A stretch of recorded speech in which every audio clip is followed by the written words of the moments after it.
പശ്ചിമഘട്ട മേഖലയിൽ CHRൽ ഉൾപ്പെട്ട പ്രദേശത്ത് നിന്ന് വൻതോതിൽ മരങ്ങൾ മുറിച്ചു കടത്തി. 100 ഏക്കറോളം വരുന്ന പ്രദേശത്ത് നിന്നാണ് വൻതോതിൽ മരങ്ങൾ മുറിച്ച് കടത്തുകയും മണ്ണ് മാന്തി യന്ത്രങ്ങൾ ഉപയോഗിച്ചുകൊണ്ട് അനധികൃത നിർമ്മാണവും നടത്തിയത്. സംഭവത്തിൽ വനവകുപ്പും റവന്യൂ വകുപ്പും നടപടികൾ ആരംഭിച്ചു. മരം കൊള്ളയും അനധികൃത നിർമ്മാണവും വനവകുപ്പിന്റെ ഒത്താശയോടെ എന്നാണ് ആരോപണം. ജനം ബ്രേക്കിംഗ്.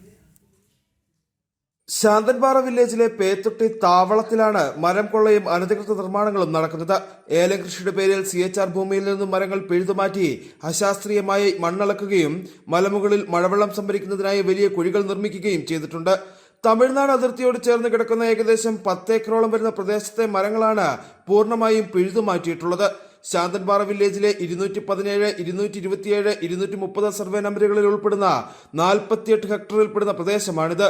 പരിസ്ഥിതി ലോല പ്രദേശവും പശ്ചിമഘട്ട മലനിരകളിൽ ഉൾപ്പെട്ട മതികെട്ടാൻ ചോലയോട് ചേർന്നുള്ള CHR വനഭൂമിയിൽ ഉൾപ്പെട്ട പ്രദേശവും കൂടിയാണിത്. മണ്ണിടിച്ചിൽ, ഉരുൾപൊട്ടൽ ഭീഷണി നിലനിൽക്കുന്ന മേഖലയിലാണ് നിർമ്മാണ പ്രവർത്തനങ്ങൾ നടത്തിയിരിക്കുന്നത് എന്നത് ഭീതി വർദ്ധിപ്പിക്കുകയും ചെയ്യുന്നു.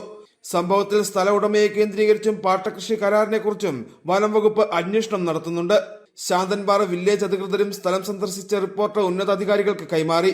അതേസമയം വൻതോതിൽ നടന്നിരിക്കുന്ന മരം മുറിക്കലിനും അനധികൃത നിർമ്മാണത്തിനും വനം വകുപ്പ് ഉദ്യോഗസ്ഥരുടെ മൗനാനുവാദമുണ്ടെന്ന ആരോപണവും ശക്തമാകുന്നുണ്ട്. ജനം, ഇടുക്കി.